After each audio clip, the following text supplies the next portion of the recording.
Pioneer Cat by William H. Hooks. Today we're going to be reading the last two chapters, chapters 8 and 9. Chapter 8, River Crossing. Captain Jonah pushed the wagon train hard after the Indian scare. "This is the hard part of the trip," he said. "We've got a tough river to ford before we cross the mountains." "But our horses are worn out," one of the men protested. "Get out of the wagons and walk," snapped the captain. Then he made it an order. "Everybody walks from here on." All of us plodded along beside our wagons in the broiling sun. "If you had 3 wishes, what would you wish for?" Rosie asked me.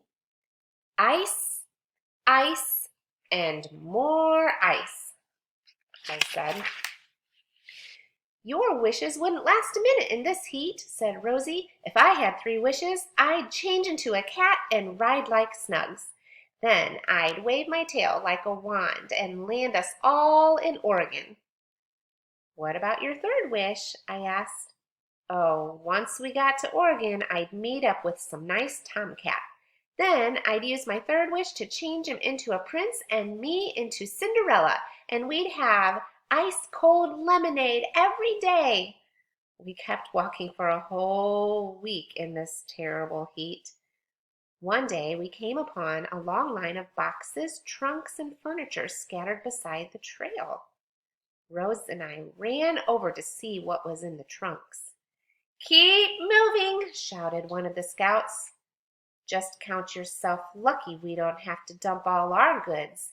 Take a look over there." I gasped. Sun-bleached skeletons of horses lay in the sand. "Yep, their teams gave out," explained the scout. "They doubled up on wagons and went on as best they could. Move along now. We've got a river to ford up ahead." By the time we reached the river, the scouts were struggling to get ropes strung across the river.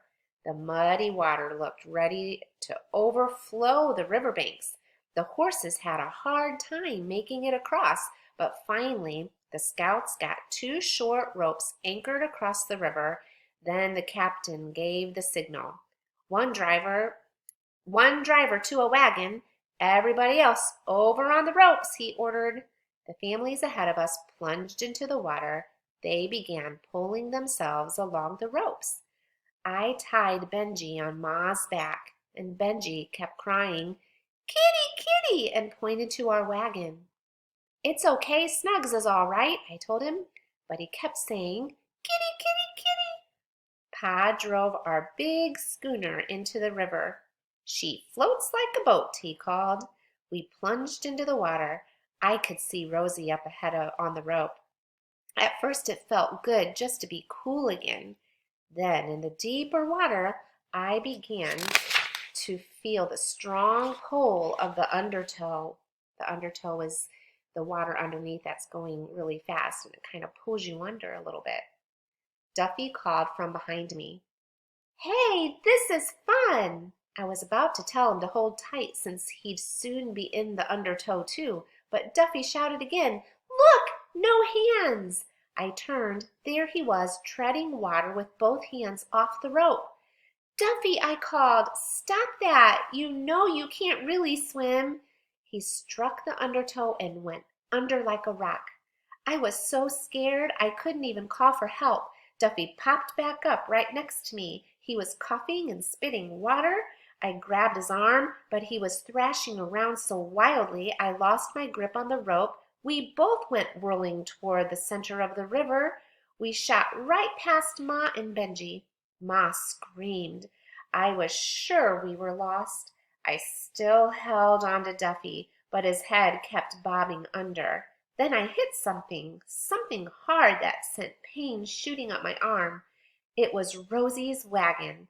I grabbed it, then I pulled Duffy up close where I could keep his head above water. He coughed and spit more muddy water.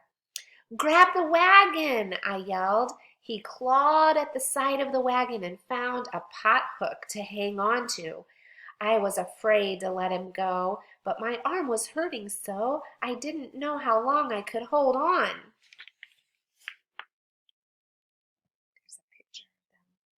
holding on. Suddenly, Rosie was there with her arms around both Duffy and me. She had us penned against the wagon. "Hang on," she cried. "You all right, Duffy?" He spit more water and mumbled, "I'm fine." "You don't look too bad for someone who's just drunk half a river," said Rosie. "How about you, Kate?" I was scared to death and my arm was hurting something fierce, but I had to laugh at Rosie saying Duffy didn't look so bad. "I'm fine too," I said. Rosie clung to the wagon with us until we were across the river. Everyone cheered as we staggered up the muddy riverbank to safety. The three of us flopped on the ground and sat there completely worn out. I started to speak, but Rosie broke in. "Don't say anything right now." And I nodded. Rosie held out her hand and asked, "Friends?" I took Rosie's hand and nodded. Yes. I was glad Rosie had ordered me not to speak. I was too choked up to say anything. What does that mean? When you're choked up, you feel like you want to cry, but you don't really want to cry in front of someone, and you try to hold back the tears. Just then, Pa drove our wagon up the riverbank, and Ma staggered, wet and muddy, right behind the wagon. "Kate, Duffy," she cried, "you're all right. Oh, thank you, God, you're all right." "We're fine," I said, "except for my arm. It hurts something awful." Ma said, "Here, Duffy, watch Benji." Benji kept saying, "Kitty, kitty, kitty," oh, like a parrot. "Come into the wagon, Kate," said Ma. "I want to check that arm." Rosie helped me into the back of the wagon. I glanced at Snug's small box. It was empty. Then I heard a faint squeaky sound. I looked toward my pallet. There was Snug's on my pallet, washing 4 tiny kittens. "Well, what do you know?" I said to Rosie. "I reckon this is what Benji was trying to tell me all along." So yay, the kittens were born. That's exciting. Chapter 9, Oregon. By the time the kittens' eyes were open, we had reached the mountains. "Oregon's on the other side," announced Captain Jonah. "We've got a hard ride up, but an easy ride down. Let's start climbing." We all still had to walk, and when the trail got steeper, we had to help push the heavy wagons from behind. But the cool in the mountains felt good. The rocky trail was hard on the wheels. Every day a wagon would have to pull out of line to fix a broken wheel.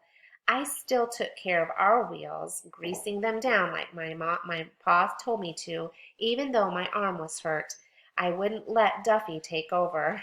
I was superstitious about them. When the last one was checked, I'd pat it and say, "Lucky wheels, you'll get us there." Well, the luck played out before we reached the crest of the mountains. The whole family, plus Rosie, was pushing our wagon up a steep part of the trail, and crack! Our left front wheel hit a big rock. "Knocked the iron rim completely off," cried Pa. "We'll have to drop out of line and fix it." "Oh, how long will it take?" I asked Pa. "Maybe half a day," he answered. Rosie helped us push the wagon aside to let the ones behind us pass. Then he ran ahead to her own wagon. Captain Jonah rode up. "Tough luck, Purdy," he said. "We're less than a day away from the crest. Then it's easy going. Tell you what we'll do. I'll camp an hour early tonight and start out an hour later tomorrow. That'll give you time to catch up." Pa thanked the captain. At that very moment, Benji held up a kitten in the back of the wagon. "Kitty, kitty!" he cried, showing the captain. Captain Jonah turned and looked. I caught the surprised look on his face, and my old nightmare about the captain and cats being bad luck on a wagon train rushed back. "Where in tarnation did that kitten come from?" roared the captain. Benji picked up another kitten, and another, and another. "Kitty, kitty!" he kept saying, grinning at the captain. Then Snugs poked her head out of the back of the wagon. "Well, what's this? A wagon load of cats!" exclaimed Captain Jonah. I caught my breath and ran to the wagon. "Please, sir, please, don't make us get rid of them," I cried. "Get rid of them?" asked the captain. Please, I pleaded. Oh, you've got a fortune there in that wagon, said Captain Jonah. I don't understand, sir, I said. Cats are rare as hen's teeth in Oregon, explained the captain. Folks think of the darndest things to bring, but nobody remembers to bring their cats along. Oregon's overrun with mice and mighty short on cats, so having those cats will be a good thing. I was so mixed up I couldn't quite understand what Captain Jonah was saying, but somehow I knew it was all right to have Snugs and the kittens. You know why it's important for the cats to be there, right? Yeah, get rid of those mice. My wife sure would love to have one of those kittens, said the captain. I managed to say, there's still two not promised for. Take your pick. Thank you, said the captain. I'll leave the picking to Mrs. Jonah. Then he rode off and left us to tend to the broken wheel. Rosie dashed back to our wagon. Kate, she cried, it's tough beans for me leaving you behind, but I can't abandon my pa. Oh, why am I carrying on like this? You'll catch up tomorrow. Big Rosie, who could take care of everybody, had a tear running down her cheek. I watched her rush back to her wagon, and I felt like crying myself. It was just like leaving Doris and Jackson, except now my friend was leaving me, and it was scary seeing all the wagons go on. By the time Pa fixed the wheel, it was dark. Hurry, we've got miles to make up, he said, and he pushed the horses as fast as he dared.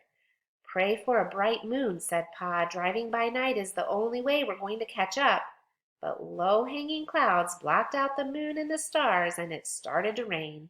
We'll have to stop, said Pa. It's foolhardy to go on. Might as well try to get some sleep, Ma said.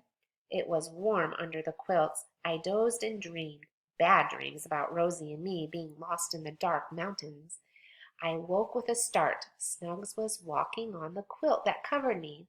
What's the matter, Mommy Cat? I asked. Then I realized it wasn't raining. A bright patch of moonlight cut through the back of the wagon. The kittens were playing with one another in the silver moonlight. Snugs, I whispered, you're one smart cat waking me up. The moon's out. It's so bright you can see everything. Thanks for waking me up. Pa, Pa, I called, wake up! The rain stopped. Let's get moving. Pa jumped up. Well, by golly, our luck has changed. We'll catch up now, he cried. Day was breaking when we saw the wagon train camp on the crest of the mountains. When we pulled into camp, Rosie ran to meet our wagon. I knew you'd make it, she shouted. I've got breakfast ready. While we were eating, Snugs hopped from the wagon and joined us. All right, you little beggar, said Rosie. Here's a piece of bacon for you. The sun suddenly popped out, round and red and beautiful. Captain Jonah's big voice boomed. Look, folks, there it is. That's Oregon down there. From our high perch, you could see miles of wild, beautiful valleys stretching before us. For a moment, no one said anything. Then Duffy let out a yell and turned a cartwheel. He was so happy. Pop put his arm around Ma. Now that looks like a place where we can really settle down. Rosie came over and stood beside me. Looks like a choice bowl of beans to me, she said. What do you think? I patted Snugs and said, yeah, Rosie, a real choice beans. That's where they ended up.